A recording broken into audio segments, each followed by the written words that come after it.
একটি ছোট গ্রামের মেয়ে মায়া। বাবা নেই, মা অসুস্থ, সংসার চলে টিউশনি আর হাতে বানানো পিঠা বিক্রি করে। গ্রামের নতুন পোস্ট অফিসে চাকরি পেয়েছে এক ছেলে আরিফ।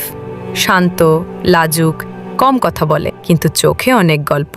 মায়া প্রতিদিন পোস্ট অফিসের সামনে দিয়ে হেঁটে যায়। আরিফ চিঠি সাজাতে সাজাতে চুপচাপ তাকে দেখে। একদিন সাহস করে বলেই ফেলে, আপনার জন্য কি কোনো চিঠি আছে?